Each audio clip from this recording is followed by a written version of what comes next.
అనుపమ గారు. అనుపమ గారు. Anupama. So hello అండి. హాయ్ అండి. టిల్లు స్క్వేర్కి వచ్చేసరికల్లా గ్లామర్ థింగ్ అనేది ఎక్కువగా కనిపిస్తుంది ఈ క్యారెక్టర్. అంటే బిఫోర్ మీరు చేసిన క్యారెక్టర్స్లో కంటే అనుపమకి గ్లామర్ థింగ్ టిల్లు స్క్వేర్తో యాడ్ అయింది అనిపిస్తుంది. మీ కామెంట్ అండి. గ్లామర్ అంటే నేను చూడడానికి అందంగా చాలా ఉన్నానని చెప్తున్నారా? ఈ అందాన్ని ఇప్పటి వరకు బయట పెట్టలేదని అంటున్నాను. మంచిదే కదా అండి, అందంగా ఉండాలి కదా. సో ఏంటి క్యారెక్టర్ ఎలాంటి ఎక్స్పీరియన్స్ ఇచ్చింది? అంటే బిఫోర్ కూడా చాలామంది హీరోయిన్స్ పేర్లు టిల్లు స్క్వేర్కి వినిపించాయి, బట్ మీరు ఫైనల్ అయ్యారు. క్యారెక్టర్తో మీ జర్నీ ఎలా అనిపించింది? అంటే ఇది నేను కెరియర్లో చేసిన one of the most special characters అని చెప్పొచ్చు. I love you two guys అలా చెప్పొచ్చు.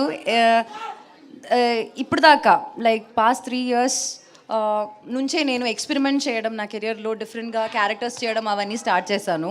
అప్పుడు దాకా నేను చేసిన క్యారెక్టర్స్ అంతా నాకు ఇష్టం, కానీ యాజ్ అన్ యాక్టర్ నేను ఎక్స్ప్లోర్ చేయలేకపోయాను కొన్ని characters because of the limitations I had and the circle I was put in to.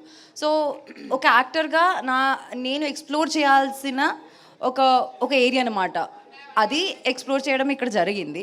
And I strongly believe in the character అండి. I really think it's one good character that I can be proud of.